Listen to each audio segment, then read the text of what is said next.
সমর্থক না, আমরা তাদের ফুটবল ফ্যান। সেই ক্ষেত্রে আমরা এমন কোনো কিছু করবো না যাতে আমাদের ভাতৃত্ব নষ্ট হয়, যাতে আমাদের নিজেদের মধ্যে কোনো বিশৃঙ্খলা হয়।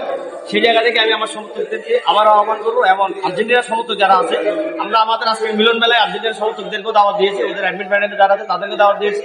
আমরা মানুষকে বুঝাতে চেয়েছি যে আমরা দিন শেষে সবাই, আমরা সবাই এক, আমরা সবাই সুন্দরীয়ান, আমরা সবাই ভাই ভাই, আমাদের মধ্যে কোনো ভেদাভেদ নেই। বিশ্বকাপ উপলক্ষে হয়তো আমাদের মধ্যে সাপোর্টার নিয়ে আমরা দ্বিমত আছি, সেই জায়গা থেকে কোনো যুক্তি খণ্ডন থাকে আমরা যুক্তি খণ্ডনে যাবো, বাট কোনো ধরনের হিংসাত্মক কোনো কমেন্ট আমরা করবো না, হিংসাত্মক বা আমরা কোনো নিজেদের মধ্যে রেশারেশি যাবো না, এই আহ্বানটা আমি সবাই জানাচ্ছি। এবং আমরা যে কর্মসূচিগুলো হচ্ছে, আমরা শুধু মিলন মেলার মধ্যে আমরা আমাদের আয়োজন সীমাবদ্ধ রাখিনি, আমরা চেষ্টা করছি আমরা মাদক বিরোধী র্যালি, আমার বৃক্ষরোপণ কর্মসূচি নিয়ে আমরা চেষ্টা করছি আমাদের মিলন মেলায়। ভবিষ্যতে ইনশাআল্লাহ আমরা আরো ভালো কিছু নিয়েই আমরা এই মিলন মেলায় করবো। তো আপনাদেরকে ধন্যবাদ, যারা এই মিলন মেলায় অংশগ্রহণ করছেন সবাইকে ধন্যবাদ। এই ছোট ছোট সবাই আমাদেরকে সময় দেওয়ার জন্য ধন্যবাদ সবাই। ব্রাজিলের সফলতা কামনা করছি। ব্রাজিল ফুটবল টিম এবার যে স্কোয়াড, এই স্কোয়াড আমাদের খুব ভালো লাগছে, যদিও দুই একজন প্লেয়ার আমাদের ইনজুরি থাকার কারণে মূল স্কোয়াড আসতে পারে নাই।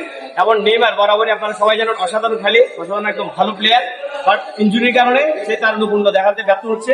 আমরা মনে করে দোয়া করি নেইমার সুস্থ থাকুক পুরো বিশ্বকাপ, এবং আমাদের একটাই আশা নেইমারের হাতে এবার বিশ্বকাপ হলো 2026 সালের বিশ্বকাপ। ধন্যবাদ সবাই।